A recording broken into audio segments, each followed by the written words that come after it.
everyone, this is Devendra Sahu. Welcome to Sweet Education Family. ଆମେ ଆଜି ଶିକ୍ଷା କ'ଣ ଏବଂ ଦର୍ଶନ କ'ଣ ଜାଣିବା ଏବଂ ତାର କିଛି MCQ ମଧ୍ୟ ପ୍ରାକ୍ଟିସ କରିବା। ଓକେ, ତ ପ୍ରଥମେ ଜାଣିବା ନିଡ୍ସ କହିଲେ କ'ଣ। ନିଡ୍ସ ମାନେ ହେଉଛି ଆବଶ୍ୟକତା। ପ୍ରତ୍ୟେକ ଜୀବନରେ କିଛି ନା କିଛି ଆବଶ୍ୟକତା ରହିଛି। ଓକେ, ଏହି ଆବଶ୍ୟକତା ବା ଯାହାକୁ ଆମେ ଇଂରାଜୀରେ କହୁଛେ ନିଡ୍ସ, ଏହାକୁ ଆମେ ଦୁଇ ଭାଗରେ ବିଭକ୍ତ କରିପାରିବା। ଓକେ, ସେଗୁଡ଼ିକ କ'ଣ ନା ଗୋଟିଏ ହେଉଛି ମୌଳିକ ଆବଶ୍ୟକତା ବା ଯାହାକୁ ଆମେ ଇଂରାଜୀରେ କହୁଛେ ପ୍ରାଇମେରୀ ନିଡ୍ସ ବା ବେସିକ ନିଡ୍ସ, ଏବଂ ଅନ୍ୟଟି ହେଉଛି ଗୌଣ ଆବଶ୍ୟକତା ବା ଯାହାକୁ ଇଂରାଜୀରେ କହୁଛେ ସେକେଣ୍ଡାରୀ ନିଡ୍ସ। ପ୍ରାଇମେରୀ ନିଡ୍ସ ବା ବେସିକ ନିଡ୍ସ, ଯାହାକୁ ଓଡ଼ିଆରେ ଆମେ କହୁଛେ ମୌଳିକ ଆବଶ୍ୟକତା, କହିଲେ କ'ଣ ନା all those things which are essential in our life, ଯେଉଁ ଗୁଡ଼ିକ ଆମ ପାଇଁ, ଯେଉଁ ଜିନିଷ ଗୁଡ଼ିକ ଆମ ପାଇଁ ଅତ୍ୟନ୍ତ ଗୁରୁତ୍ୱପୂର୍ଣ୍ଣ, ତାହା ହେଉଛି ଆମର ମୌଳିକ ଆବଶ୍ୟକତା। ଓକେ, ଯେମିତି କି food, shelter, cloth, health and educations. Okay, ଖାଦ୍ୟ, ବସ୍ତ୍ର, ବାସଗୃହ, ସ୍ୱାସ୍ଥ୍ୟ ଏବଂ ଶିକ୍ଷା, ହେଲେ ଏଗୁଡ଼ିକ ହେଉଛି ଆମର ମୌଳିକ ଆବଶ୍ୟକତା, ଯାହା ଆମ ପାଇଁ ଅତ୍ୟନ୍ତ ଗୁରୁତ୍ୱପୂର୍ଣ୍ଣ। ତାହେଲେ ସେକେଣ୍ଡାରୀ ନିଡ୍ସ କହିଲେ କ'ଣ ବା ଗୌଣ ଆବଶ୍ୟକତା, all those things which are not so essential, ଯେଉଁଟା ନହେଲେ ମଧ୍ୟ ଆମେ ବଞ୍ଚି ପାରିବା। ଓକେ, ତ ଆମେ କ'ଣ ଜାଣିଲେ ନା ଶିକ୍ଷା ବା ଯାହାକୁ ଇଂରାଜୀରେ କହୁଛି ଏଜୁକେସନ୍ସ ହେଉଛି ଗୋଟିଏ ଆମର ମୌଳିକ ଆବଶ୍ୟକତା ବା ବେସିକ ନିଡ୍ସ। ଆମ ସମସ୍ତଙ୍କ ପାଇଁ ଶିକ୍ଷା ଅତ୍ୟନ୍ତ ଗୁରୁତ୍ୱପୂର୍ଣ୍ଣ। ତାହେଲେ ଜାଣିବା ହ୍ୱାଟ ଇଜ ଏଜୁକେସନ୍ସ। ଏଜୁକେସନ୍ସ ଏଇ ଶବ୍ଦଟି ବିଲେ ତିନୋଟି ଲାଟିନ ୱାର୍ଡରୁ ଆସିଅଛି। କ'ଣ କ'ଣ ନା ଏଜୁକେୟାର, ଏଜୁସିଆର ଆଣ୍ଡ ଏଜୁକେଟମ। ଏଜୁକେୟାର ର ଅର୍ଥ କ'ଣ ନା to bring out, to raise or to nourish. Okay, ଲାଲନ ପାଳନ କରିବା ବା ଯତ୍ନ ନେବା। ଯେମିତି ଗୋଟିଏ ମା ନିଜର ଶିଶୁର ଯତ୍ନ ନିଏ, ଓକେ, ଠିକ ସେଇଭଳି ଶିକ୍ଷା ଆମକୁ ଜ୍ଞାନ ପ୍ରଦାନ କରିଥାଏ। ଓକେ, ଏଜୁସିଆର, ଏଜୁସିଆର, EDUCERE, ଏଜୁସିଆର means to bring forth or bring out or to draw out, that means ପରିପ୍ରକାଶ କରାଇବା ବା ଭିତରୁ ବାହାରକୁ ଆଣିବା। ସମସ୍ତଙ୍କ ଭିତରେ କିଛି ନା କିଛି ପ୍ରତିଭା ଲୁକାୟିତ ହେଇକି ରହିଛି, ଅନ୍ତର୍ନିହିତ ଗୁଣ ଲୁକାୟିତ ହୋଇକି ରହିଛି, ତାକୁ ପରିପ୍ରକାଶ କରିବା ବା ଭିତରୁ ଯୋଉଟା ବାହାରକୁ ଆଣିବା ଦାୟିତ୍ୱ କାହାର ନା ଶିକ୍ଷାର। ଶିକ୍ଷା ମାଧ୍ୟମରେ ଆମ ଭିତରେ ଥିବା ସେଇ ପ୍ରତିଭାକୁ ଆମେ ପରିପ୍ରକାଶ କରିପାରିବା। ନେକ୍ସଟ ହେଉଛି ଏଜୁକେଟମ, EDUCATUM। ଏଜୁକେଟମ means to train or act of teaching, ଯିଏ ଆମକୁ ତାଲିମ ପ୍ରଦାନ କରେ।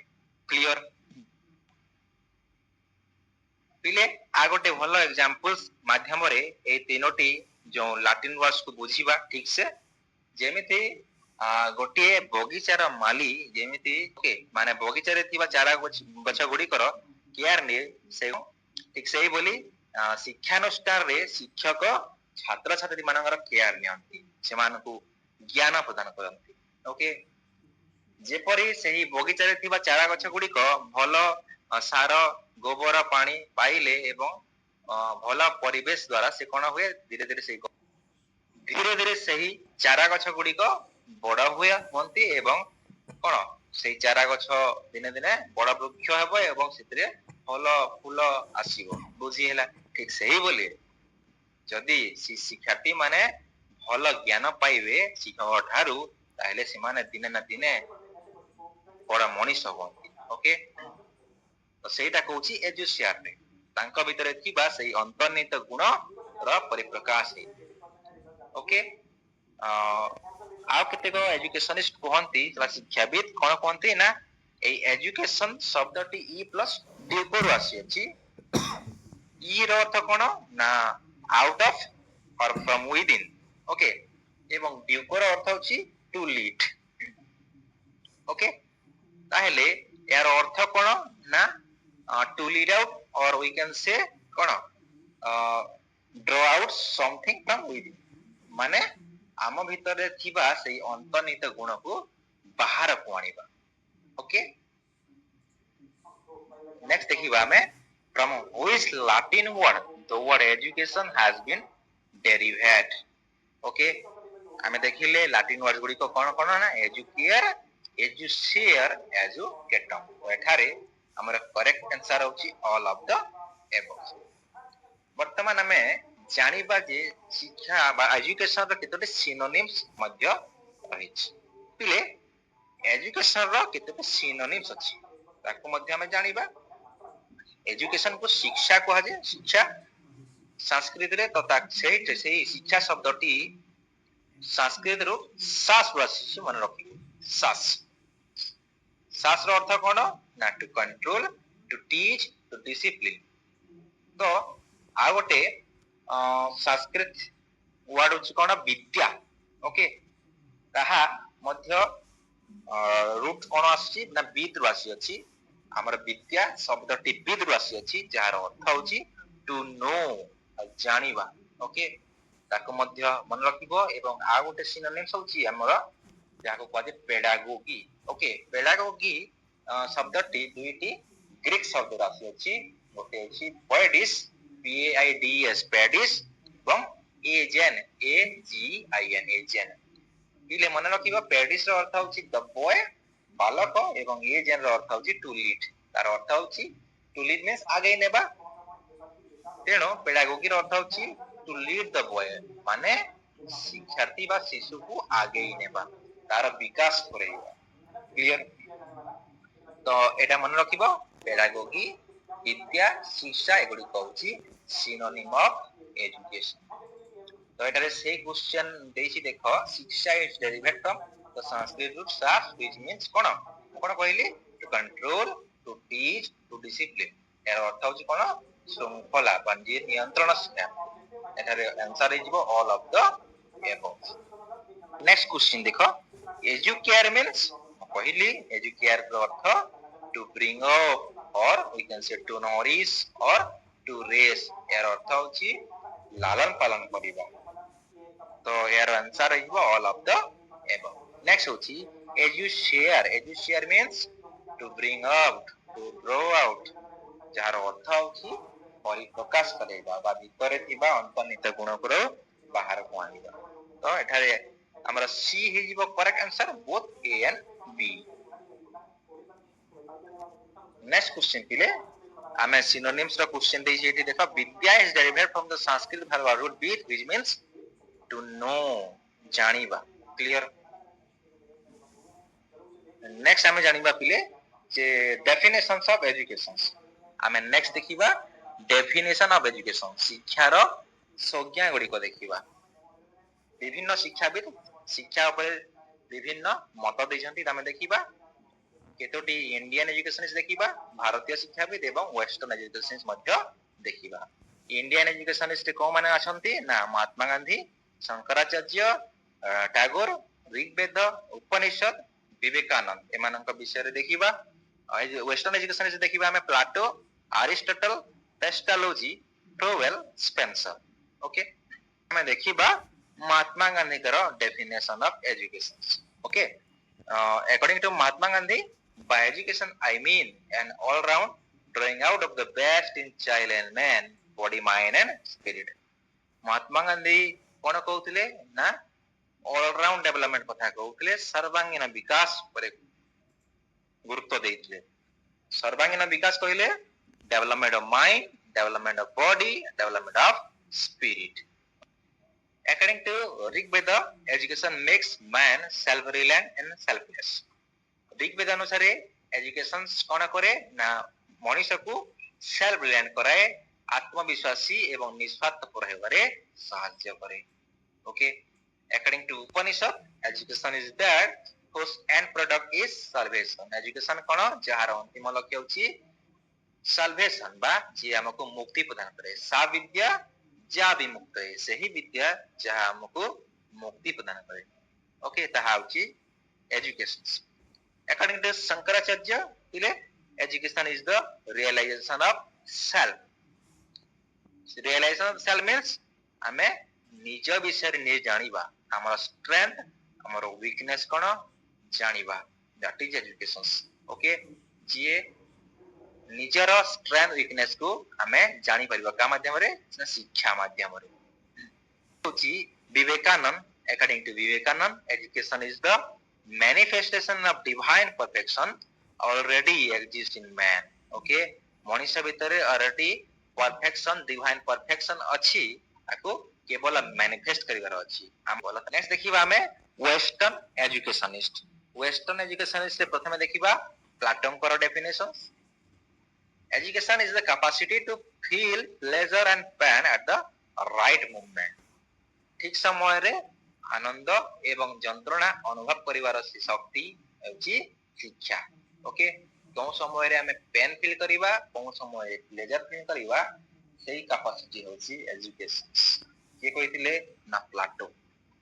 Aristotle, education means creation of sound mind in a sound body. ସୁସ୍ଥ ଶରୀରରେ ସୁସ୍ଥ ମନର ସୃଷ୍ଟି। ଯଦି ଆମର ବଡି ହେଲ୍ଦି ଅଛି, ମାଇଣ୍ଡ ମଧ୍ୟ ହେଲ୍ଦି ରହିବ ଏବଂ ଆମେ ସବୁ କିଛି ଭଲ ଭାବରେ କରିପାରିବା। ନାଉ ଆମେ କେତୋଟି ଆନ୍ସକୁ ଦେଖିବା। Who said education is that whose end product is salvation? Education is that whose end product is salvation. ଏହା କହିଥିଲେ କିଏ ନା ଉପନିଷଦ। According to Upanishad, education is that whose end product is salvation. सा विद्या जा विमुक्तये।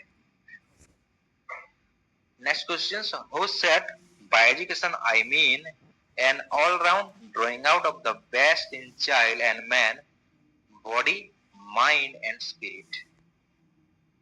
Body, mind and spirit एकता किए कहूले ना गांधी, महात्मा गांधी।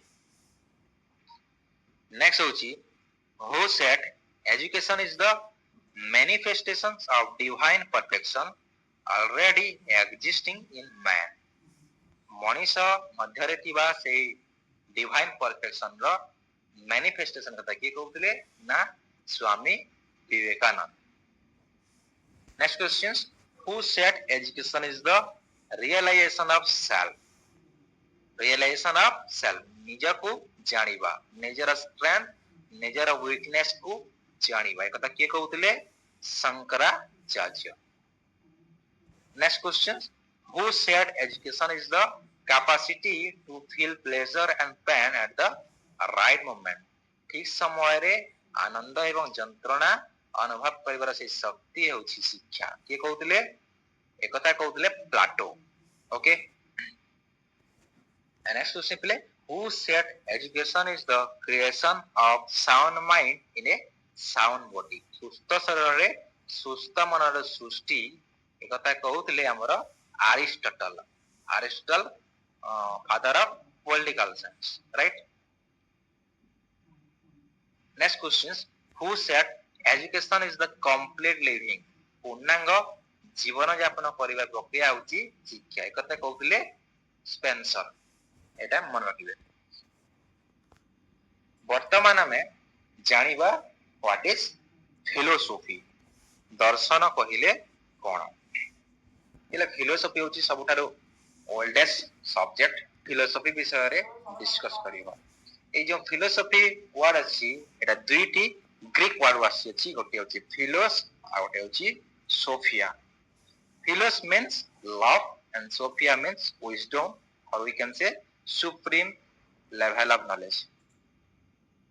তো ফিলোসফির অর্থ হচ্ছে love of wisdom, জ্ঞান প্রতি আমার প্রেম বা আমার আগ্রহ ইচ্ছা। ওকে, that is philosophy. philosophy को दर्शन मध्य कुआ जाए। दर्शन जहाँकि is derived from the Sanskrit root दृश्य, जार अर्थ होची कोन टू सी, कोन देखिबा to see the ultimate reality, अंतिम वास्तवता बा अंतिम सत्य को देखिबा। There are three branches of philosophy. philosophy रो तीनोटी ब्रांच रहिछि, कोन कोन ना metaphysics, epistemology and theology. Metaphysics कहले कोन ना reality. metaphysics deals with reality, epistemology means knowledge and axiology means value.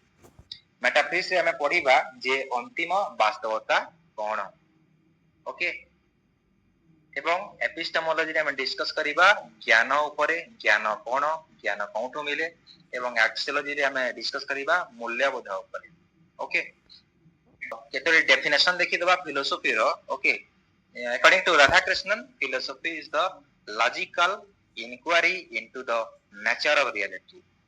Philosophy means that is the logical inquiry okay into the nature of reality. Reality को जानवा पाए logically inquiry करिवा हेउची philosophy according to Radhakrishnan. Next definition is Marcus Tullius Cicero कर according to Marcus Tullius Cicero philosophy is the mother of all arts and true medicine of mind. Amo mind रे जेति की question आसुची सबो question रो answer के दे परिबो ना philosophy that's why से कोन कहिले ना ट्रू मेडिसिन ऑफ माइंड एवं सब सब्जेक्ट गुडी को एही फिलोसॉफी सब्जेक्ट रो सृष्टि छंती तो सेति पई ए फिलोसॉफी को क्वाजे मदर ऑफ ऑल आर्ट्स हैना next definition is Samuel Taylor Coleridge Samuel Taylor Coleridge का मतरे फिलोसॉफी माने कोन ना philosophy is the science of science जेते बेले साइंस कोनोसी क्वेश्चन रो आंसर देई पारे नाही सही क्वेश्चन रो आंसर मध्ये फिलोसॉफी पाकरे थाई दैट्स व्हाई फिलोसॉफी कोन कहजे science of science according to Samuel Taylor Coleridge next हमें देखिबा जे जो तीनोटी हमर फिलोसॉफी रो ब्रांच थिला ओके कोन मेटाफिजिक्स एपिस्टेमोलॉजी एक्सियोलॉजी प्रथमे हमें जानिबा मेटाफिजिक्स विषय रे मेटाफिजिक्स रे हमें अंतिम वास्तवता बा अल्टीमेट रियलिटी कोन जानिबा पई चेष्टा करू फिर हमें सही शाखा रे कोन कोन आलोचना करू ना भगवान का विषय रे आलोचना करू हमें विश्व विषय आलोचना करू मैं आत्मा विषय आलोचना करू आमे निज विषय रे जानिबा पई चेष्टा करू विषय रे हमें तार अंतिम वास्तवता बा अंतिम सत्यता खोजू ओके तो मेटाफिजिक्स रो सब ब्रांच गुडी को कोन कोन मन रखते गोटी होची थियोलॉजी थियोलॉजी कहले कोन ना स्टडी ऑफ गॉड ईश्वरंकर अनुध्यान ईश्वर सत्य ना असत्य ओके जदि भगवान सत्य ओके ताहले जानिबा भगवान केतोटे रहिसंती God is whether God is one or many okay भगवान गोटिए ना अनेक ए सब क्वेश्चन गुडी करो हमें आंसर खोजु कोथरे ना theological metaphysical branch of philosophy रे नेक्स्ट होची cosmology cosmology means study of words हमें विश्व विषय रे अनुध्यान करू विश्व कोन विश्व गोटे अछि ना अनेक अछि विश्व सत्य ना असत्य सेटा हमें जानो इले हमें कोन पढुचे ना सब branch of metaphysical branch of philosophy हमरो फिलोसॉफी रे जो तीनोटी शाखा रहितला दर्शन तीनोटी शाखा थिला तीनोटी ब्रांच थिला गोटे थिला मेटाफिजिक्स तारी अंडर एटा हमें सब डिस्कस करू तार सब ब्रांच गुडी को एटा गोटे थियोलॉजी द्वितीय रे हला कॉस्मोलॉजी कॉस्मोलॉजी कहले विश्व विषय अध्ययन नेक्स्ट होची हमरो eschatology eschatology means study the life after death okay माने मृत्यु परे जीवन रो कोन होई हमें आत्मा विषय रे आलोचना करू आत्मा रो कोन होई आत्मा केउठी पजे ताको कहजे एस्काटोलॉजी ओके नेक्स्ट होची पिले ऑन्टोलॉजी ऑन्टोलॉजी माने कोन स्टडी ऑफ बीइंग और एक्जिस्टेंस कॉस्मोगोनी कहले कोन ना सेही तार अर्थ मध्य सेही विश्व विषय ध्यान विश्व की वाली ओरिजिनल था विषय ध्यान करबाको कॉस्मोगोनी कहछि एटा थिला हमर मेटाफिजिकल ब्रांच ऑफ फिलोसॉफी वर्तमान हमें जानिबा एपिस्टेमोलॉजिकल ब्रांच ऑफ फिलोसॉफी ज्ञान तत्व विषय हमें दर्शन रो ज्ञान तत्व शाखा रे कोन आलोचना करू ना ज्ञान कोन व्हाट इज नॉलेज ज्ञान कोठु मिले हमें डिस्कस करू सोर्सेस ऑफ नॉलेज ऊपर पिले सोर्सेस ऑफ नॉलेज वीडियो कोन कोन हमें ज्ञान कोन पाइथाओ से विषय रे हमें एपिस्टेमोलॉजिकल ब्रांच ऑफ फिलोसॉफी रे हमें आलोचना ओके ଆମର ବିଭିନ୍ନ ପ୍ରକାର ଜ୍ଞାନର ସୋର୍ସ ରହିଛି। ଆମେ ଆମର ସେନ୍ସ ମାଧ୍ୟମରେ ବିଭିନ୍ନ ଆମେ ନଲେଜ ଆକ୍ୱାର କରିପାରିବା। ରିଜନ ମାଧ୍ୟମରେ ତର୍କ ମାଧ୍ୟମରେ ମଧ୍ୟ ଆମେ ଜ୍ଞାନ ଆହରଣ କରିଥାଉ। ଅଥରିଟି ମାନେ ଯିଏ ଏକ୍ସପର୍ଟ, ଯିଏ ବିଜ୍ଞ ବ୍ୟକ୍ତି, ତାଙ୍କ ଠାରୁ ଆମେ ଯାହା ଜ୍ଞାନ ଆହରଣ କରୁ ତାକୁ କୁହାଯାଏ ଅଥରିଟେଟିଭ ନଲେଜ। ନେକ୍ସଟ ହଉଛି ଇନଟ୍ୟୁଟିଭ ନଲେଜ। ହେଲେ ଇନଟ୍ୟୁଟିଭ ନଲେଜ କହିଲେ କଣ, ମାନେ ହଠାତ୍ ଗୋଟିଏ ପ୍ରୋବ୍ଲେମ ସଲ୍ୟୁସନ ଆମ ମାଇଣ୍ଡକୁ ଆସିଯିବା, that is intuitive। ତାହା ମଧ୍ୟ ଗୋଟେ ପ୍ରକାର source of knowledge। next ତ ଏଗୁଡିକୁ ଆମେ ଡିସକସ କରୁ in the epistemological branch of philosophy। next ହଉଛି ଆମର axiology। axiology କହିଲେ କଣ ନା, axiology deals with value।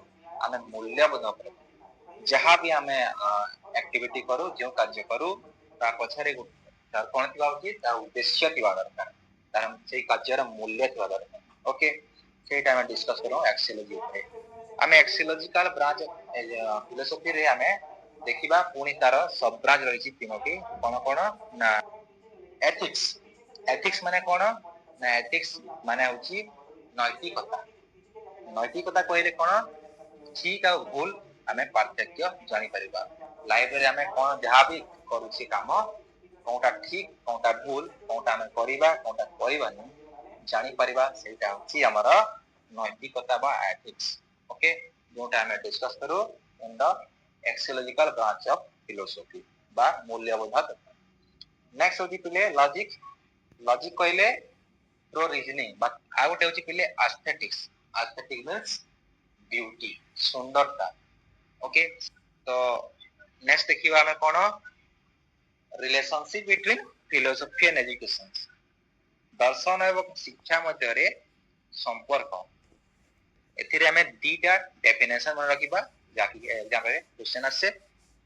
According to Ross, philosophy and education are the two side पे सेम कॉइन। गोटिए मुद्रार दुईटी पार्श्व बोली ना किए दर्शन एवं शिक्षा के कहथिले अकॉर्डिंग टू रॉस। नेक्स्ट होची आडम्स। आडम्स कोन कहथिले education is the dynamic side of philosophy. गोटिए थियोरेटिकल एला बेले गोटिए practical. Theory philosophy determines the aims of education, curriculum, methods of teaching, discipline, everything. Okay, एवं एजुकेशन दायित्व कोन ना, एजुकेशन ताकू इंप्लीमेंट करे। फिलोसफी जो शिक्षार लक्ष्य, पाठ्यक्रम, शिक्षादान प्रणाली सब सेट करे, ताकू कार्यकारी करबार दायित्व कहार एजुकेशन। तेणु से फिलोसफी को थियोरेटिकल कहते हैं, एजुकेशन को प्रैक्टिकल सेट कहते। क्लियर? नाउ हमें केतोटी एमसीक्यू देखि नबा जहां हमें पढ़िले। First question please, from which language the word philosophy has been derived. Philosophy शब्दटी केउ लैंग्वेज आसी हमें पढ़िले, एटा अछि Greek words. Okay, Greek word दुईटी थिला कोन, philos and sophia, right. Second question थिले, what is the meaning of philos. Philos र अर्थ कोन पढ़िले, फिलोस र अर्थ होची लव, सोफिया र अर्थ कोन थिला विजडम। ओके, नेक्स्ट क्वेश्चन देखिबा, what is the meaning of sophia. Sophia र अर्थ हमें कोन जानिले ना wisdom. Okay, next question, who said philosophy and education are the two side of a same coin. गोटिए मुद्रार दुईटी पार्श्व, एटा कहिथिले पिले मन रखिबो Ross. Next question, who said education is the dynamic side of philosophy. One is theoretical and another one is practical. एटा के कहिथिले हमें वर्तमान डिस्कस करले, एटा कहिथिले हमर आडम्स। नेक्स्ट क्वेश्चन थिले, how many branches of philosophy are there. Philosophy रो मेनली केतोटी ब्रांच रहिछि ना, तीनोटी मन रखिबो। There are three branches of philosophy. कोन कोन, metaphysics, epistemology and axiology. Next question, which of the following is a branch of philosophy. Philosophy रो ब्रांच, फर्स्ट ऑप्शन अछि metaphysics, second one is epistemology, third one is axiology, and D करे देछि all of the above. Answer कोन हबो, all of the above. Metaphysics, epistemology, axiology सब होछि branch of philosophy. Metaphysics का deals with, next question होछि metaphysics deals with. Metaphysics पहले कोन बुझिबा में ना, रियलिटी, अंतिम वास्तवता। नेक्स्ट क्वेश्चन पहले, एपिस्टेमोलॉजी डील्स विथ आमे ज्ञान तत्व कहले कोन बुझू ना ज्ञान जोंतरे आमे डिस्कस करू ज्ञान कोन ज्ञान कोन मिले तो करेक्ट आंसर दिबो option B knowledge. Next question पहले एक्सियोलॉजी डील्स विथ एक्सियोलॉजी कहले ना कोन बुझछे मूल्यबोध कहले कोन बुझछे ना वैल्यू मूल्य मूल्यबोध को बुझुछे मूल्यबोध तत्व कहले मूल्यबोध को बुझुछे वैल्यू को बुझुछे तो हमारा ऑप्शन सी करेक्ट हिजबो value. Theology means next question देइसी थियोलॉजी मींस हमें जानि छे logy means study and theo means God तो कोन हिजबो स्टडी ऑफ गॉड। ले कस्मोलॉजी कस्मोलॉजी माने कोन कॉस्मस कस्मोलॉजी वर्ड केमिति सृष्टि छी ना cosmos study of universe cosmology कहले study of universe. Simply ontology ontology means हमें कोन पढितले ना स्टडी ऑफ बीइंग और existence. Next question eschatology eschatology रे कहले कोन हम बुझियो ना स्टडी ऑफ सोल और we can say study the life after death हमें आत्मा विषय रे बा मृत्यु पर जीवन रो कोन होय ता ऊपर आलोचना करता को जे एस्कैटोलॉजी तो ऑप्शन सी है यो correct answer study of soul. our next question होची which of the following is a sub branch of axiology branch of philosophy हमें देखिथिले तीनोटी सब ब्रांच रहितला एक्सियोलॉजिकल ब्रांच ऑफ फिलोसफी रे कोन कोन ना एथिक्स एस्थेटिक्स लॉजिक तो एठारे all of the above is correct answer so option D is correct. Next question पहले who said education is a bipolar process okay अच्छा हमारा प्रोसेस ऑफ एजुकेशन रे हमें देखिबा जे एजुकेशन गोटे बाइपोलर प्रोसेस को education is a bipolar process शिक्षा होचे एक द्विमुखी प्रक्रिया काहे कि शिक्षा को द्विमुखी प्रक्रिया कहा जाए education is a bipolar process because education has two poles okay शिक्षा रो दुईटी मुख रही दिवारो शिक्षा को द्विमुखी प्रक्रिया कहा मन रखियो पिले सेगुडी कोन कोन गोटे टीचर आ स्टूडेंट्स ओके टीचर और स्टूडेंट्स गोटे पोल होची टीचर एवं अन्यटी होची स्टूडेंट्स हैला सेही पय एजुकेशन को कहा जाए बाइपोलर प्रोसेस तो एठी मन रखिबो एको के कहितिले एको कहितिले जॉन आडम्स को मतरे एजुकेशन कोन शिक्षा कोन या होची एको द्विमुखी प्रक्रिया education is a bipolar process ठीक सही बोली देखिबा education is a tripolar process मध्ये रहिछि ट्राइपोलर प्रोसेस माने कोन शिक्षा होची एको त्रिमुखी प्रक्रिया काहे कि ना शिक्षार तीनोटी मुख रहिछि कोन कोन ना टीचर स्टूडेंट ऑलरेडी थिले ना जॉन आडम्स कहितिले केवल आ गोटे ऐड हैला कोन एनवायरनमेंट के कहितिले education is a tripolar process ना जॉन डिवी मन रखिबे ओके हमरो एनवायरनमेंट जदी ठीक नथिबो ताहेले मध्य टीचिंग लर्निंग प्रोसेस सक्सेसफुल हे परिबो नाही ओके क्वेश्चन देइ छै एठी who said education is a tripolar process यार आंसर होची John Dewey. Next question please which of the following is not a pole of education according to John Dewey John Dewey को अनुसार कोनटा education गोटे पोल न teacher student environment तो एठी कोनटा हबोनी ना option D parents okay. Next question who said philosophy is the logical inquiry into the nature of reality okay ultimate reality को जानिबा पई लॉजिकली इंक्वायरी परिबा होची फिलोसफी के कहितले Radhakrishnan. Next question please who said philosophy is the mother of all arts and true medicine of mind एको के कहितले ना Marcus Tullius Cicero. Next question who said philosophy is the science of science philosophy is the science of science एको कहितले Samuel Taylor Coleridge we have already discussed okay आगे बढ़ते हैं तो टाइप में जो मेन टाइप रिसर्च के उससे हर बार ये सारे क्वेश्चन होते हैं और वो टाइप है क्वालिटेटिव रिसर्च और क्वांटिटेटिव